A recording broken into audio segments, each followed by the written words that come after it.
Ini adalah channel yang jarang orang tahu, tapi kebangetan banget kalau masih nggak tahu. Tapi kalau lo udah tahu, cakep. Solo Leveling Ragnarok, chapter 21.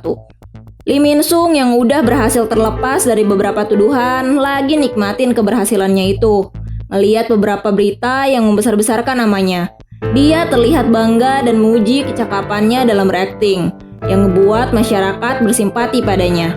Di sela nikmatin waktunya, Lee Min Sung didatengin sama seseorang yang memujinya sebagai pahlawan para hunter.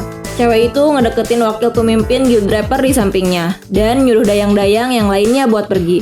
Ngedapetin perlakuan sombong dari Lee Min Sung, cewek itu cuma diem aja. Karena dia tahu kalau orang yang di sampingnya ini punya ego yang sangat besar. Terlahir dari keluarga kaya raya, kemudian jadi aktor kawakan Asia. Jadi pantas aja sikapnya seperti itu. Tapi egonya itu ternyata pernah hancur setelah terjadinya Great Catalysm. Great Catalysm adalah sebuah bencana di mana para monster bermunculan di bumi dengan terciptanya dungeon. Dan para manusia memperoleh kekuatan untuk melawan monster-monster itu. Berita tentang Lee Min Sung, sang selebritis yang awaken sebagai hunter rank E, menyebar dengan cepat. Tapi sayangnya, Lim Tae-gyu yang merupakan sopir Lee Min Sung juga berhasil awaken sebagai hunter rank S dan bahkan ngediriin Reaper Guild, yang mana ngebuat Lee Min Sung kini jadi wakilnya dan secara hierarki, kini sopirnya itu punya kedudukan yang jauh di atasnya. Balik ke timeline utama, cewek itu mulai serius dan ingin ngebicarain perihal bisnis. Sambil berbisik ke telinganya Lee Min Sung, cewek itu bilang kalau dia tahu tentang Stardust dan dia berencana buat memesannya dalam jumlah yang sangat besar. Ngedenger itu, Lee Min Sung ngejelasin kalau saat ini dia nggak bisa masuk lagi Stardust karena salah satu distributor beserta pabriknya meledak dan lenyap. Tapi si cewek itu percaya kalau Lee Min Sung pasti punya alternatif lain. Baiklah, aku akan menghubungi partner bisnisku. Di tempat lain, terlihat dua apostel Itarim sedang mengawasi bocah yang ada di depannya. Scene beralih ke sekumpulan goblin yang sedang dibantai oleh Sung Soho, Gray dan juga Esil. Sung Soho yang kelihatan gelisah dihampirin sama Beru. Jadi sebelum ngebantai para goblin, mereka ngediskusiin tentang Lee Min Sung yang merupakan orang yang ngebantu apostel Itarim. Di sesi pembahasan itu, Beru ngejelasin kalau ngedeketin Lee Min Sung tanpa persiapan yang matang akan sangat berbahaya. Ngedengar penjelasan Beru, Sung Soho nanya, gimana caranya dapetin informasi dari Lee Min Sung? Kalau ngedeketinnya aja sangat berbahaya.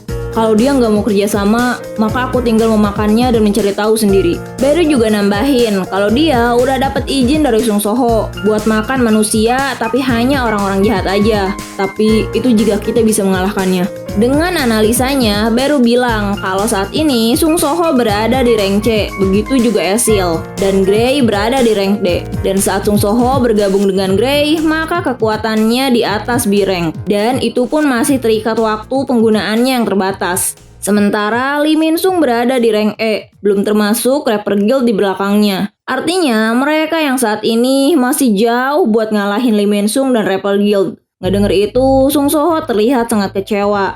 Kembali ke timeline utama, Sung Soho dibantu Gray dan Esil berhasil nyelesain daily quest, dan dia dapat hadiah sebagai imbalannya.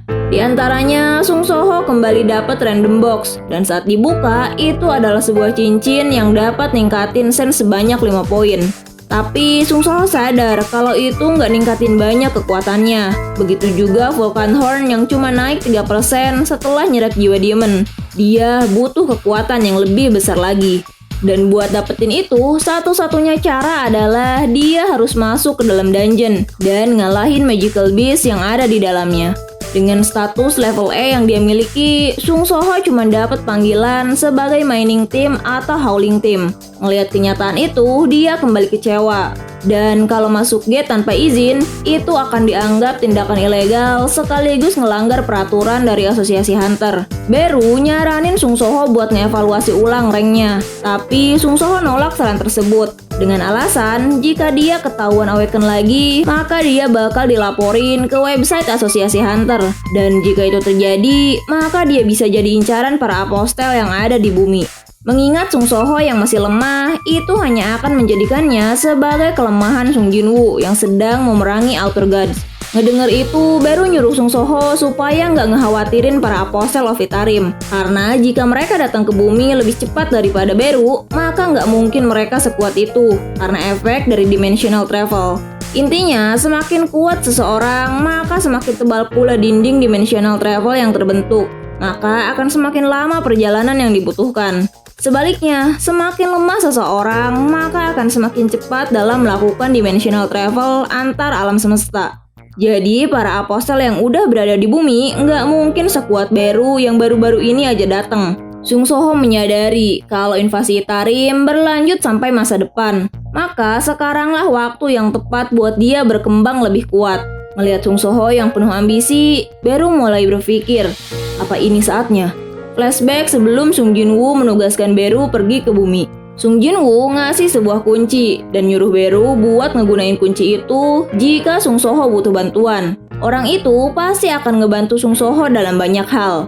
Saat Beru hendak ngeluarin kunci itu, tiba-tiba dia dikagetin sama tingkahnya Sung Soho. Sung Soho yang udah dapat ide langsung ngambil HP-nya dan nelpon seseorang. Di dalam sebuah gedung yang mewah, kini Sung Soho sedang duduk di atas sofa, menyapa seseorang yang ada di depannya.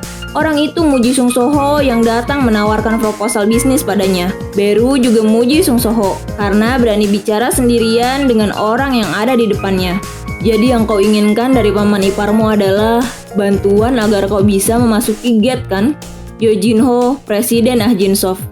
Oh my god, finally Yo Jinho come back guys. Jangan lupa buat support terus channel ini dengan cara like, comment, dan subscribe. Bye!